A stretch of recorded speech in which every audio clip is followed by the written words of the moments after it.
Amém, meus queridos, queridas, como vocês estão? Tudo bem? Que bom estarmos juntos novamente, podendo estudar a palavra do Senhor, podendo compartilhar um pouco do amor de Cristo, né?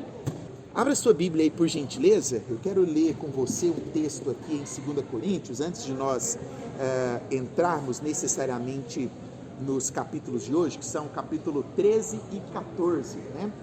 Vamos ler, está em 2 Coríntios, capítulo 4, versículo de número 16. 2 Coríntios, capítulo de número 4, nós vamos ler do verso 16 até o final do capítulo. São 3 versículos apenas, né? Diz assim a palavra do Senhor: por isso, nunca desistimos. Ainda que o nosso exterior esteja morrendo, nosso interior está sendo renovado a cada dia. Pois estas aflições pequenas e momentâneas que agora enfrentamos, produzem para nós uma glória que pesa mais que todas as angústias e durará para sempre. Verso 18, ainda do capítulo 4. Portanto, não olhamos para aquilo que agora podemos ver. Em vez disso, fixamos o olhar naquilo que não se pode ver, pois as coisas que vemos logo passarão, mas as que não podemos ver durarão para sempre. Eu quero repetir o versículo 17, que diz assim: pois estas aflições pequenas e momentâneas que agora enfrentamos produzem para nós uma glória que pesa mais do que todas as angústias e durará para sempre. Esse texto do apóstolo Paulo, ele de certa forma vai nos conectar aos 2 capítulos que nós vamos estudar nessa noite, que são o capítulo de número 13 e capítulo de número 14. Isso, capítulo 13 e 14. Dentro desses 2 capítulos, nós podemos enxergar os 3 pressupostos de Tolkien. Tolkien gostava muito de escrever contos e de estudar sobre contos, né? E dentro dos seus estudos sobre contos, principalmente contos de fada, Tolkien escreve um tratado, né, sobre contos. E nesse tratado, ele coloca uma frase ali muito interessante, que eu acho que eu até já citei para vocês. A frase de Tolkien é o seguinte: ele diz assim: os contos de fada não falam sobre Fëire, mas sobre o Fairy. Fëire significa fada e Fairy significa reino das fadas. Então o que ele está querendo dizer? Olha, o conto de fada não quer contar a historinha específica daquela fada que dá o nome para a obra. Não, o conto de fada ele é muito maior. Ele quer significar o reino que está envolvendo todo aquele contexto. E nós, dentro do nosso contexto cristão, nós falamos muito de um tal reino, né? Jesus Cristo, quando ele veio aqui a essa terra, ele veio exatamente com a missão de trazer e implementar um novo reino. E por muito tempo, até a sua morte, Jesus não foi entendido. Esse reino de Jesus não foi compreendido por aqueles que estavam andando junto com ele, por aqueles que estavam sendo discipulados por ele. Logicamente, após a morte e ressurreição, naquele período ali, né, pós-ressurreição e antes da subida celestial, antes do Pentecostes, Jesus ele vai esclarecer muitas das coisas, e uma delas é o reino. E quando nós, né, olhamos para a Bíblia ela não é sobre Abraão, a Bíblia ela não é sobre Adão. E existiu por muito tempo um falso conceito, né, de que Jesus é a chave hermenêutica bíblica. Cuidado com essa frase, certo? A Bíblia como um todo, todos os seus personagens, inclusive Jesus, eles dizem a respeito do reino, indicam para a glória de Deus. Quando nós entendemos isso, nós conseguimos ler um conto de fada e não ficar como crianças, apenas lendo contos de fadas. Nós olhamos para aquilo ali e extraímos daquilo aquilo que possa ser relevante para as nossas vidas, aquilo que possa ser aplicável no nosso dia a dia, né? Um dos pontos fundamentais das teses, né, de Tolkien é que os contos eles servem como um espelho. um espelho para refletir o nosso desdém e a nossa compaixão. É quando nós olhamos para o espelho que nós batemos o olho falando, nossa, mas hoje eu estou, né? Só a capa da cara, você achou que ia falar bonito, né? Hoje eu estou só o caco, né? Mas tem determinados dias, né? Que você olha ali para o espelho e você fala, não, hoje eu estou bonita, né? Sim ou não? As meninas todos os dias fazem isso, né? Olha para o espelho e o espelho reflete aquilo que você é. O espelho reflete aquilo que não tem como o espelho mentir. Sim ou não? O espelho pode mentir para você? Não. Às vezes os seus olhos podem mentir para você, porque às vezes você tenta enxergar aquilo que você quer, mas o espelho ele não vai mentir para você. E os contos de fadas e as histórias, assim como um espelho, eles vão refletir o nosso desdém, vão refletir a nossa compaixão, vão refletir aquilo que nós somos. É por isso que quando nós olhamos para uma história, para um texto, né, principalmente um texto bíblico, você já viu isso? Né? Você leu a Bíblia já 10 vezes na sua vida, todo ano você lê a Bíblia, né? Aí de repente você senta, né, numa rodinha com 3 pessoas ali numa célula, alguém abre naquele texto que você já leu 243 vezes e a pessoa te mostra algo que você nunca viu ali. Por quê? Porque aquilo que está aqui reflete a nossa necessidade. E é por isso que é interessante nós lermos contos, lermos parábolas. É por isso que é interessante, logicamente, nós não podemos viver dentro disso, né? A nossa vida não pode, e não é um conto de fadas. Mas este livro aqui, o Peregrino, ele trata-se de um espelho, onde nós olhamos e nós falamos assim, eu já passei por deserto, assim como o peregrino. Eu já passei por vale, assim como o peregrino. Eu já saí fora do caminho, como o peregrino. Eu já esqueci a Bíblia em casa. Hoje todo mundo fala, não esqueci, né? Está no celular. Não, celular não é Bíblia, certo? Repita comigo, celular não é Bíblia. Bíblia precisa estar impressa. Você precisa andar com a... Hoje eu coloquei um recado no grupo dos, né? E eu fiz questão de colocar lá, leve a sua Bíblia para onde você for.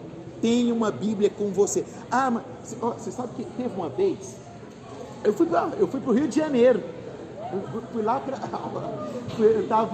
Eu fui fazer... eu levei umas células para fazer um experimento lá na Fiocruz. Célula de pulmão. Lá para Fiocruz. E aí, eu fiquei lá um tempo, né? Fazendo as pesquisas lá com microscopia confocal. Conheci, talvez assim, o meu pai da ciência lá. E toda viagem que eu faço, assim, ó, não interessa se tem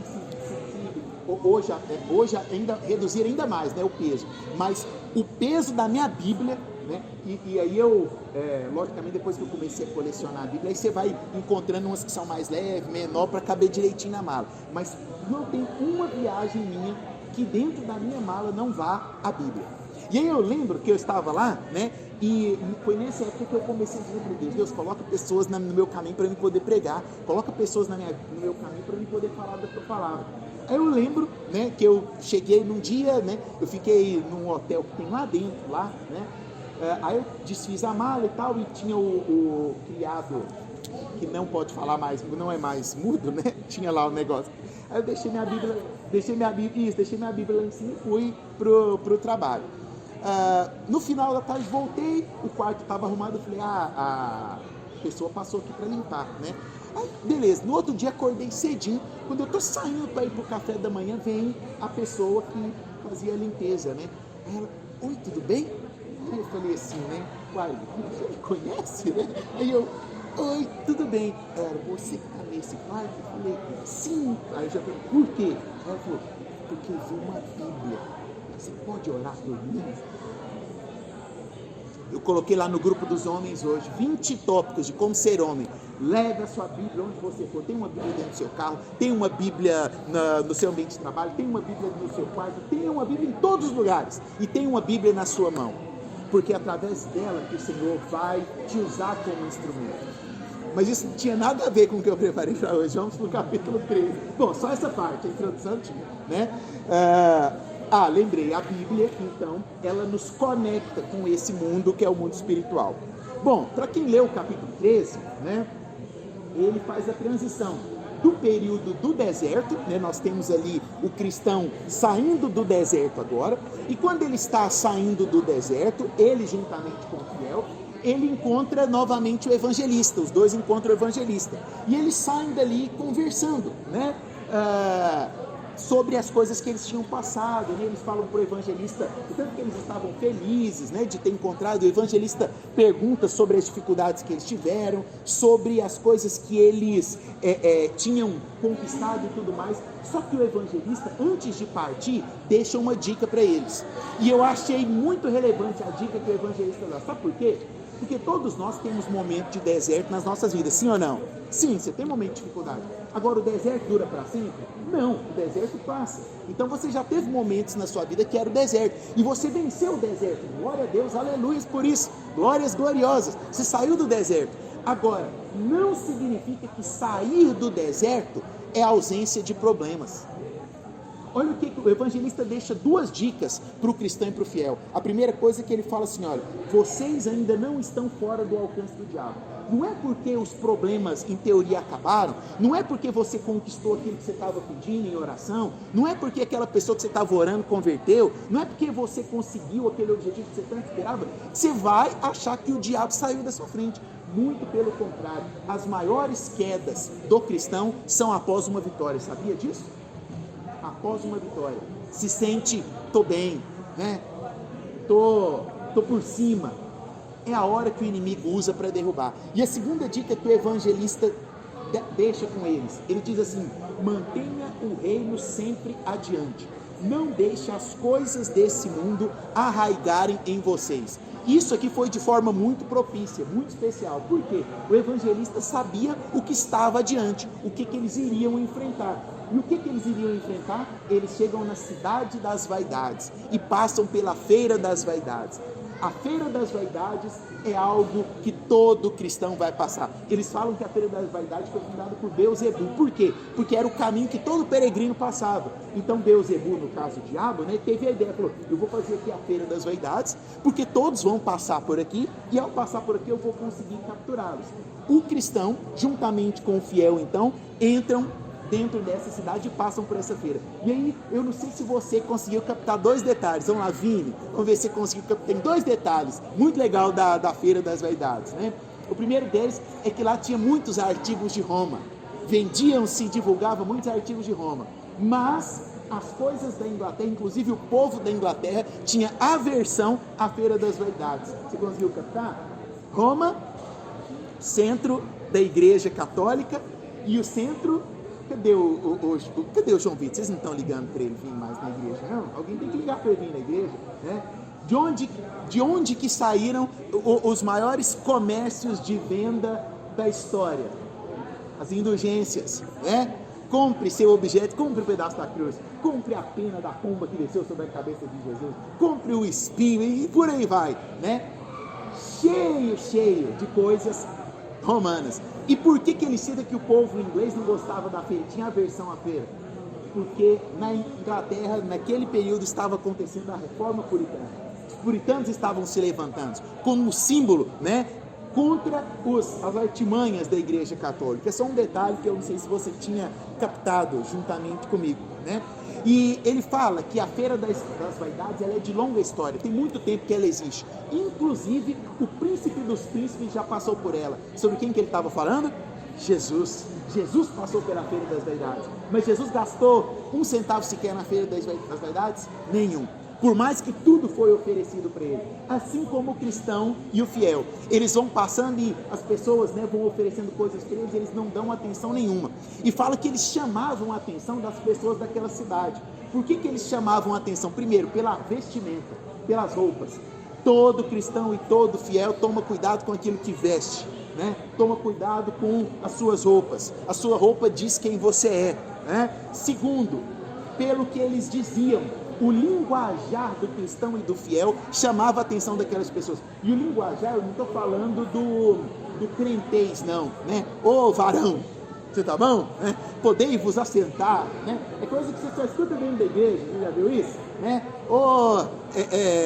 Vaso ungido, né? Você está na bênção, né? Não estou falando desse crentez, não. Eu estou falando do linguajar, da forma, né? Deixa eu ser mais específico, né? Cristão não usa linguagem neutra, porque cristão não é burro. Desculpa, gente, cristão é inteligente, sabe língua portuguesa, cristão fala bem, né? E fala das coisas do alto. Aquilo que está na nossa boca, aquilo que sai da nossa língua é referente àquilo que vem do alto. É por isso que nós somos conhecidos. E por último, eles não olhavam para nenhum dos produtos daquela feira. Eles não davam atenção. E aí chega o principal momento, que é quando oferecem, né, para ele. Vocês não vão comprar nada? O que vocês compram? E aí o cristão e o fiel falam, nós compramos a verdade. Aí começa um rebuliço. O povo fica de louco, desesperado. Herege, vamos matar esses caras, e não sei o que. E aí você lê o livro, você vai ver que o povo se levanta e tal, e não sei o que, e fala mal, e surgem umas pessoas para poder chamar eles de herege, não sei o que, e começa ali toda uma discussão. Os dois são levados a julgamento. Olha o nome do juiz. Muito, meu filho. Só precisava de uma letrinha para estar. Assim, ó, tem coisa que é muito contextual. Assim, não. Só precisava de uma letra. O nome do juiz era ódio ao bem.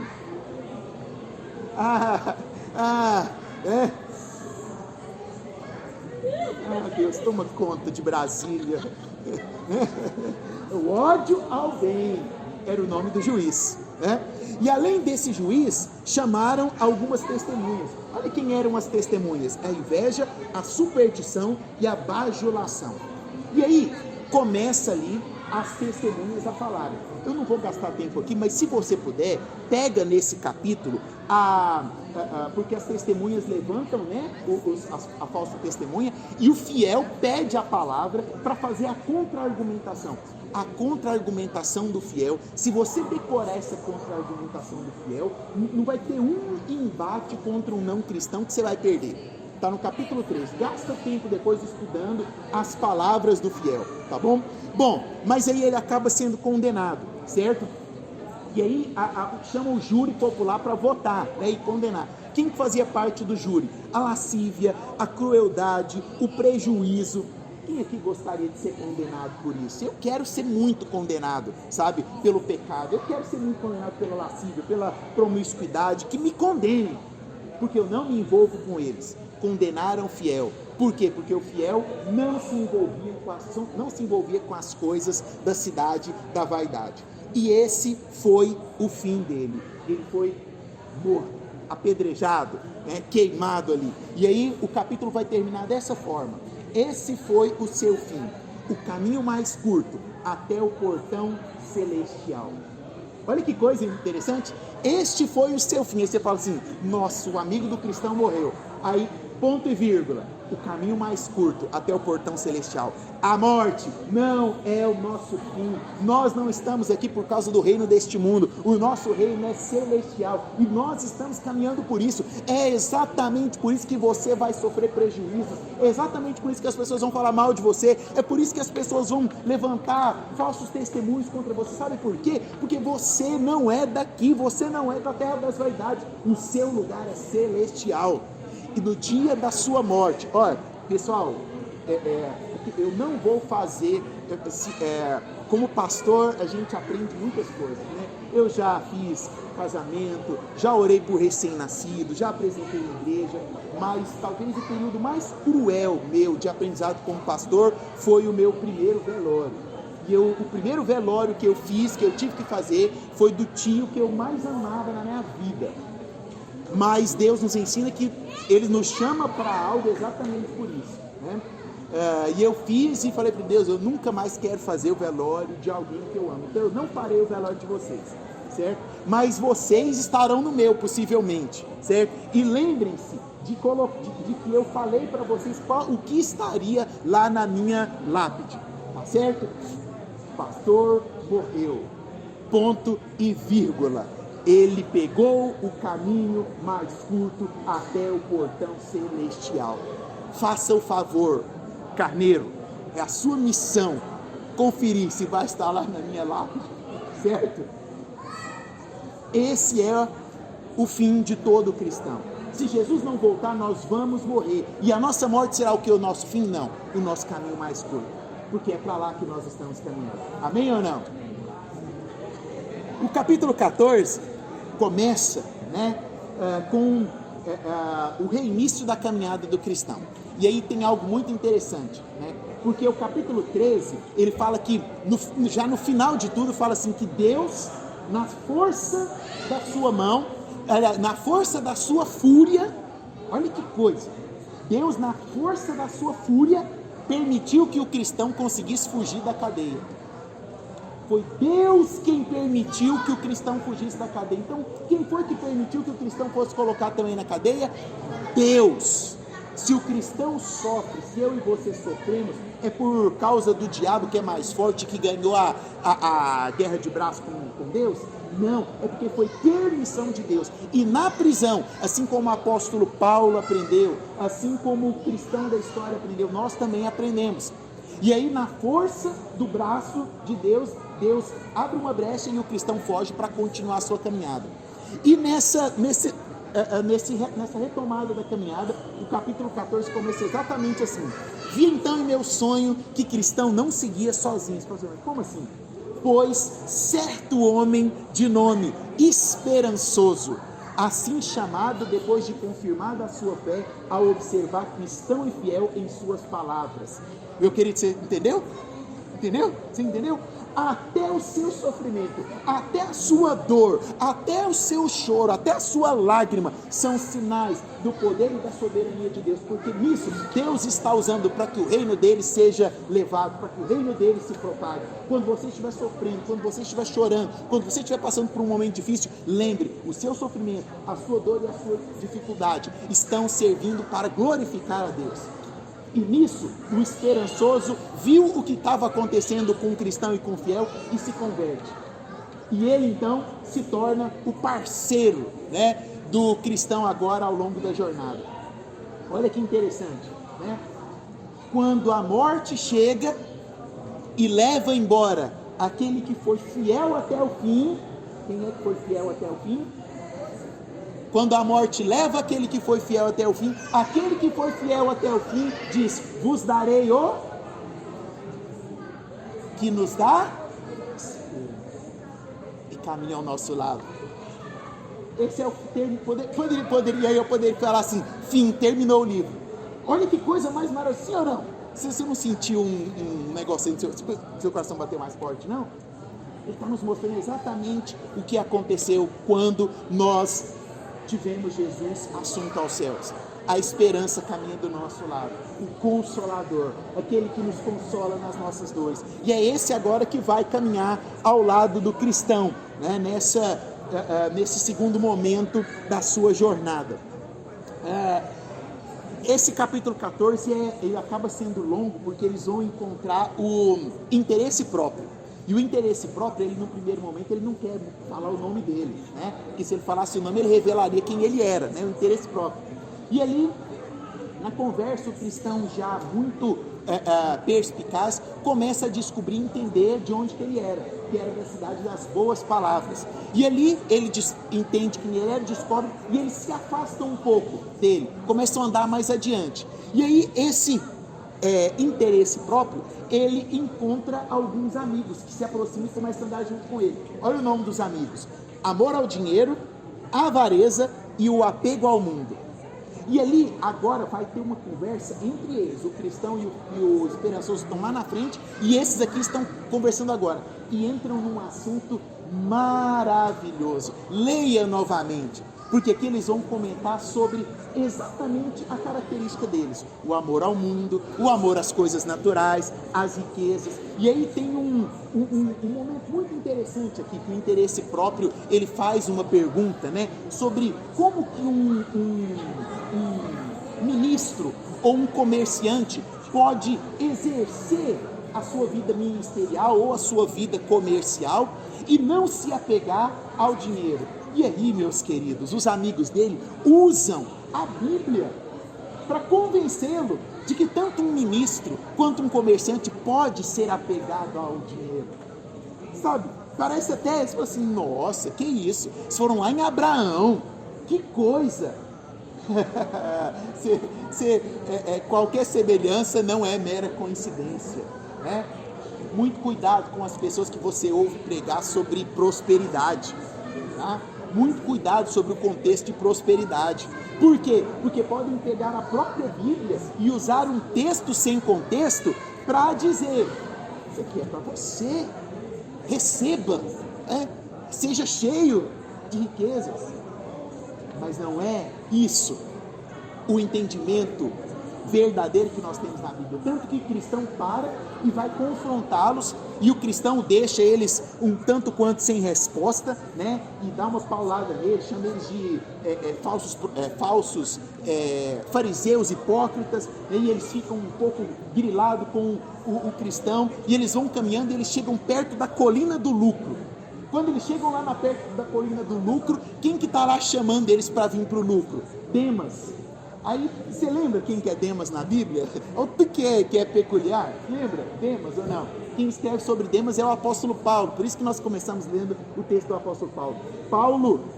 Demas era um discípulo de Paulo, que tinha se apegado às riquezas do mundo, certo? E aí Paulo escreve lá em 2 Timóteo, olha, quanto a Demas, por ter amado esse mundo, tipo assim, eu já abri mão dele, já meti o pé nele, sabe? Mais ou menos por isso. E aí o nome do cara que está lá chamando, vem aqui ver, ó, tem uma mina de prata, vem cá, né? E aí o esperançoso até fala para o cristão: vamos lá. O cristão: opa, quem está lá é Demas, aquele lá, como é que ele fala? Ele o seu bisavô é Geazi, e o seu pai é Judas. Ou seja, ele pega simplesmente a pior figura do Antigo Testamento a nível de materialidade, né? E pega o pior do Novo Testamento e fala assim: ó, esse aqui é a família dele. Ou seja, nossa vida como cristãos não depende de coisas materiais e nem de apego às coisas deste mundo. Nosso amor não pode estar segurado naquilo que o mundo nos mostra. E muitas vezes vão querer te mostrar que a Bíblia te ensina isso, a se apegar a essas coisas. Muito cuidado com isso. É muito fácil hoje dar um play lá no YouTube e ver um pastorzinho coach qualquer dizendo que você nasceu para ser vencedor, próspero, para romper e conquistar e não sei o quê. Não é isso que a Bíblia nos ensina. A Bíblia me diz que eu preciso tomar a minha cruz. Tomar a cruz é outra coisa totalmente diferente. Nós seremos abençoados porque somos filhos de Deus? Sim, mas não é essa a tônica da vida do cristão.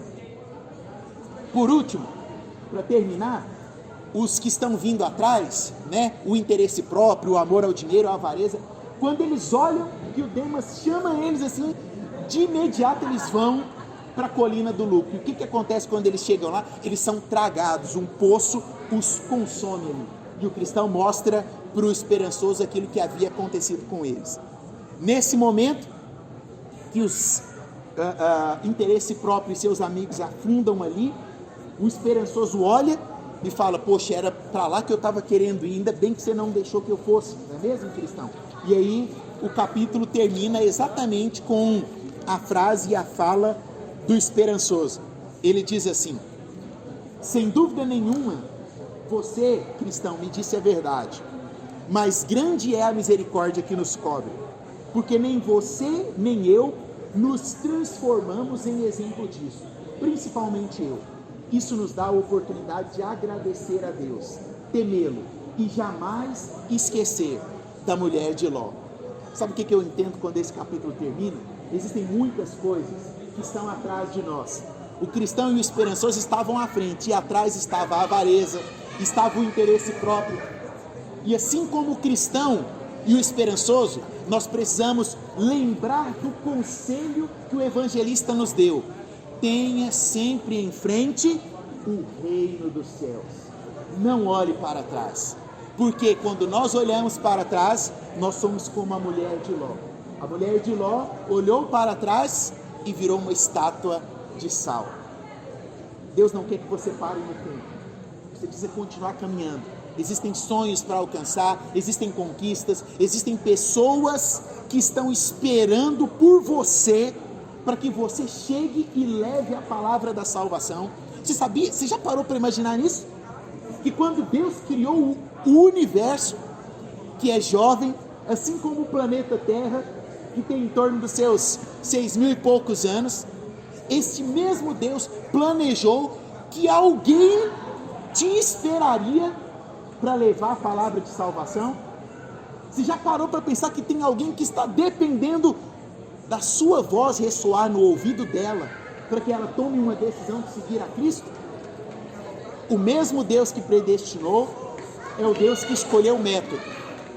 Deus predestinou aquela pessoa para ser salva, mas Ele escolheu o método, e o método é você levar a palavra até essa pessoa. Você ser usado como um instrumento nas mãos dele. Então, não olhe para trás, não pare a sua caminhada, mesmo que esteja difícil, mesmo que tenha muitas vozes vindo à sua mente, mesmo que muitas pessoas tentem te convencer do contrário, mesmo que a falta de vontade de vir sentar e ouvir esse pastor que fala demais aqui, até demais, né? Ficar falando aqui antes do culto começar, seu interesse é vir ouvir a voz de Deus no culto, mas façam um esforço para estar aqui neste lugar, façam um esforço para ser instrumento de Deus. Não perca a coisa mais maravilhosa que te foi dada, que é a missão dada por aquele que te criou, que formou todas as coisas. Somos todos peregrinos, amém? Vamos orar? Fica de pé. Semana que vem entraremos no capítulo de número 15 e 16. Senhor, nós te louvamos pelo privilégio de estar na tua casa, te louvamos pelo privilégio de sermos escolhidos como teu povo, ó Deus, de termos sido predestinados para uma missão, para um chamado teu. Não nos deixe esmorecer, não nos deixe olhar para trás, não nos deixe desistir, ó Deus, daquilo que o Senhor propôs para a nossa caminhada. Como peregrinos aqui nós estamos, como peregrinos nós continuaremos a nossa caminhada, com os nossos olhos fixos no autor e consumador da nossa fé, que é Cristo Jesus o Nazareno. Em nome de Jesus é que oramos. Amém, amém e amém. Que Deus